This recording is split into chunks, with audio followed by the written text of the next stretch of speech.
प्रिय भाइयों और बहनों, आज माता कलीसिया एक खास और विशेष त्योहार पेंतेकोस्त का त्योहार मना रही है।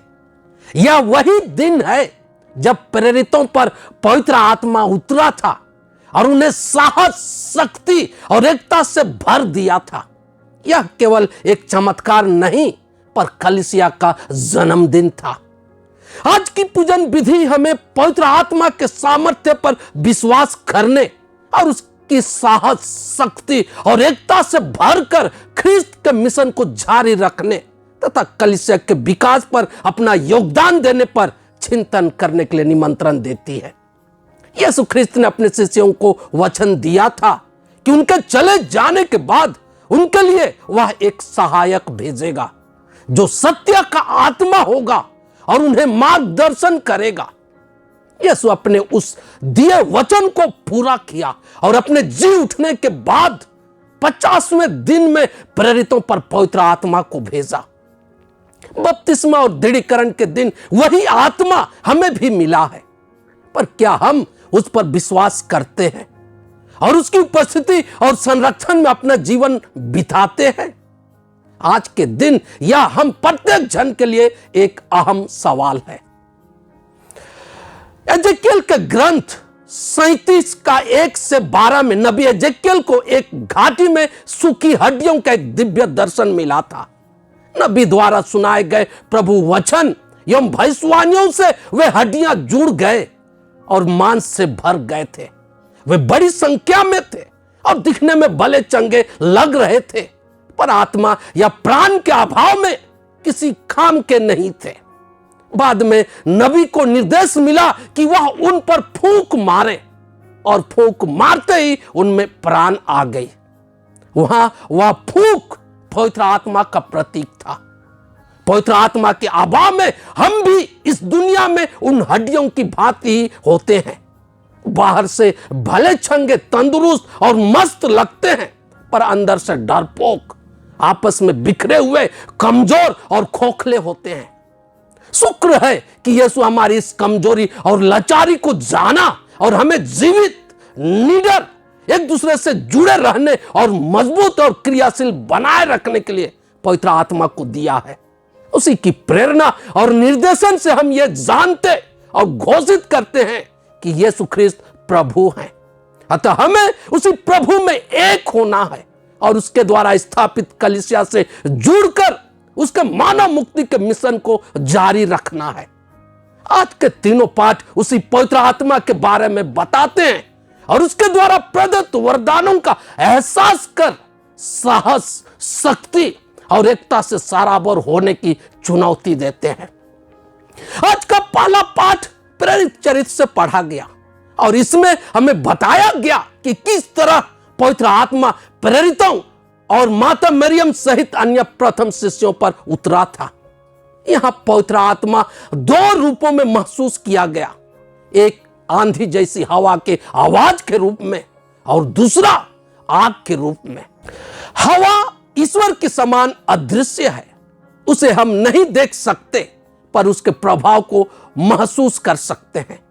प्रथम मानव आदम भी प्राणवायु के प्रभाव से ही जीवित हो गया था। बाइबल में कई जगह ईश्वर अपनी उपस्थिति हवा के रूप में दिया है।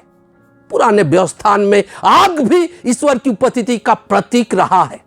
नबी मूसा ईश्वर का प्रथम दर्शन जलती हुई आग के रूप में ही पाया था, जो जल रही थी पर भस्म नहीं हो रही थी। आगे हम लोगों ने सुना कि वहां पवित्र आत्मा का प्रभाव स्पष्ट झलक रहा था। इसी के प्रभाव से प्रेरित और अन्य शिष्य बेधड़क होकर भिन्न भिन्न भाषाएं बोल रहे थे। कितना विचित्र और कृपा से भरा नजारा था।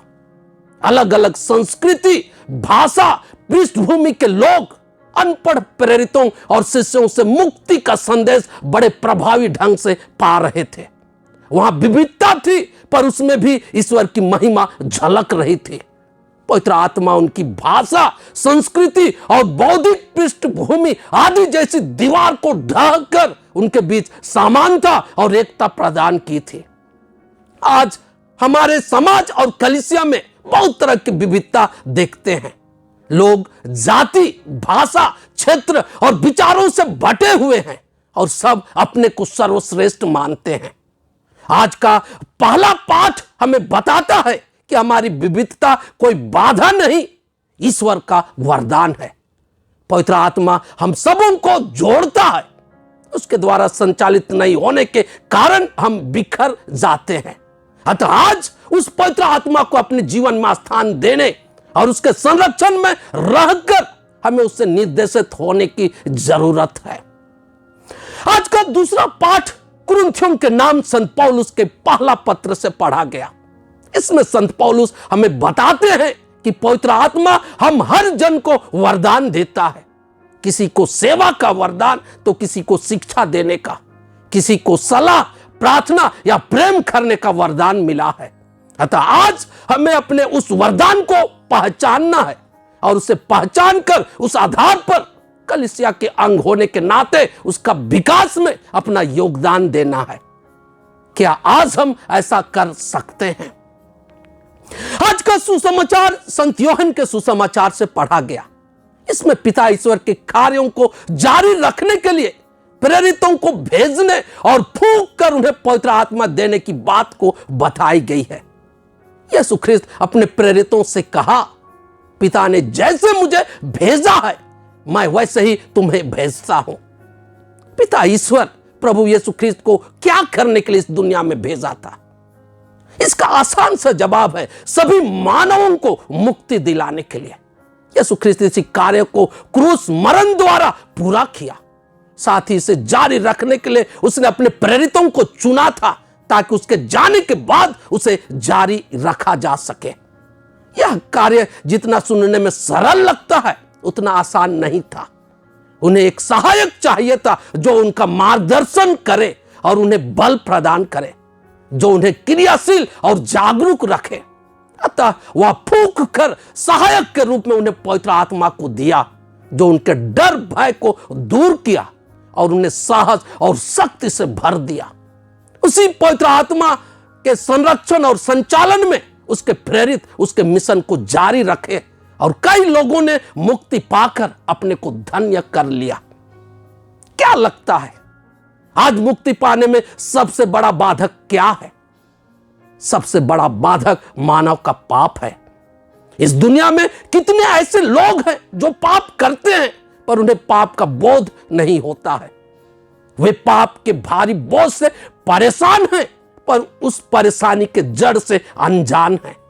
आज हम ये जान ले कि जब तक हमें पापों की क्षमा नहीं मिलती तब तक हमारा मुक्ति संभव नहीं है।